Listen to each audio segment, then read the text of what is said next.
So, welcome all of you here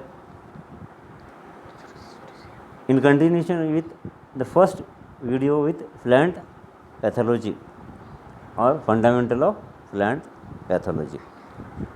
Okay, around in the mid 16th century and in early 17th century, farmers could observe that the relation of wheat rust with Barbary bushes. Okay, in 16th and 17th century, the farmers found that there is some relation between wheat plant and Barbary plant. The spores of wheat plant goes to the Barbary, and again the spores come from Barbary plant to the wheat plant is observed in 16th and 17th century. From this, the farmers concluded that the disease wheat rust is spread on wheat as well as Barbary plant. Okay, later on in England in 1667, Hooke observed that the spores of rust fungus under compound microscope, and in Italy, Micheli in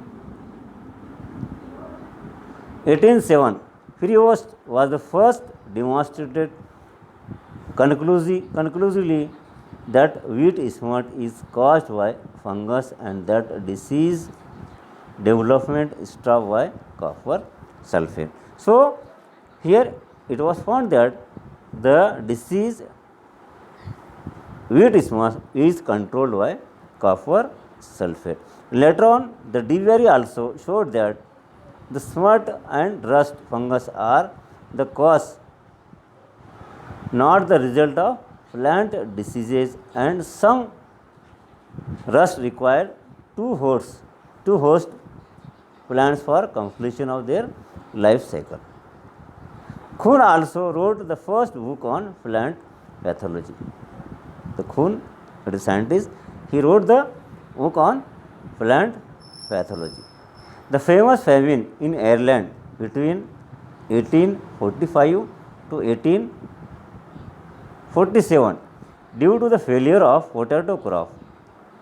There is a famine occur and millions of people died due to the losses in the yield of the crop of the potato. So, here there in Ireland actually the famous famine occur. Due to that, millions of people died due to the loss in the yield of the potato crop.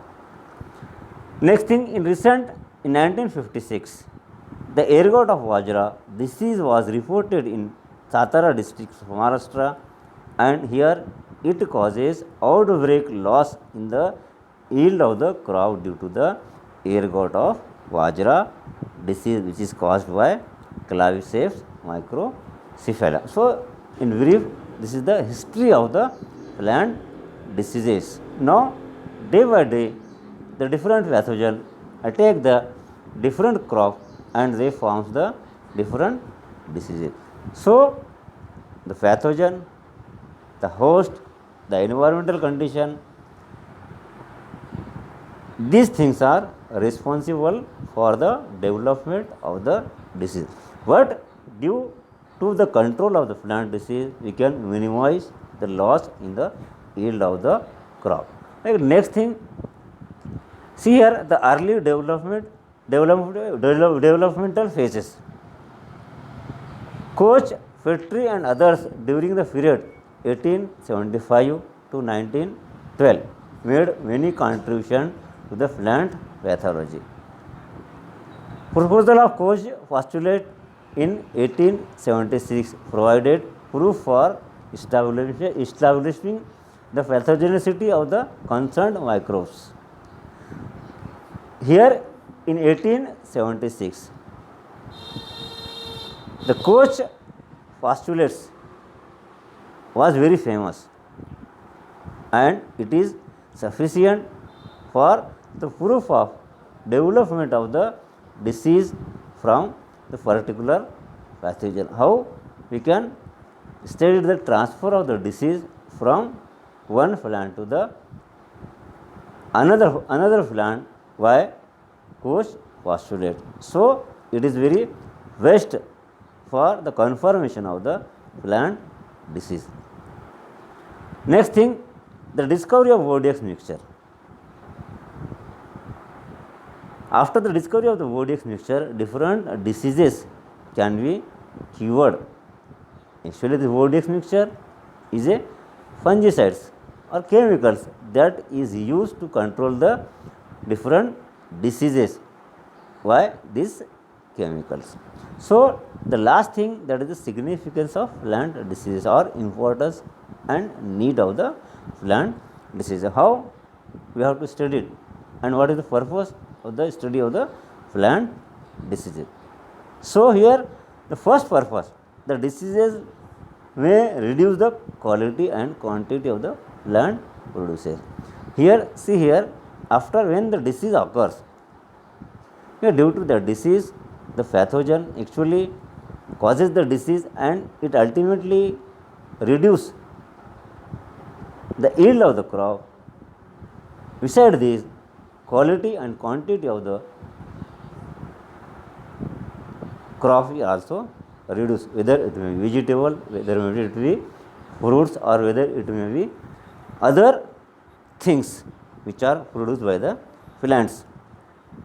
Next thing, that is the some diseases as orgot of rye and wheat make plant products unfit for consumption. As I have told you just earlier, in case of ergot of bajra, in case of granulous smooth of jawar, when these grains of jawar and bajra, they are converted into other chemical harmful products or harmful substance. If they consume, it is very harmful to the human being as well as anyone. Next thing, that is the plant diseases are responsible for direct and indirect financial losses. As we have seen that per year near about 40,000 crore rupees have been lost due to the plant diseases or due to the post harvest diseases or due to the diseases which are caused in the field, in the storage house, during transport, during marketed. So this is very large and huge loss of the yield of the crop as well as losses, financial losses, and ultimately it losses in the both yield and finance. So the study of plant pathology is very necessary. After the study of plant pathology, we are able to know the reasons of causing the plant diseases and we can minimize the loss. We can also very aware about the different plant diseases. So in this manner, after the study of the plant diseases, the student, the viewers, the farmers know all the things. Through these things, we can minimize the plant disease and we can increase the financial amount of our country as well as farmers, and we can develop high quality of the crop and plant products and high quantity of the plant products. So in this manner, this is all about the fundamentals of plant pathology, that is the history of plant pathology, importance of plant pathology. These are very important things. So here we will stop. In examination, the question may be asked for 20 marks on this bit. Okay. See here, on this bit, plant pathology, history, scope and losses due to pathogen, and importance and need of the plant pathology. So here in examination for 20 marks the question may be asked, describe this thing. So thank you very much.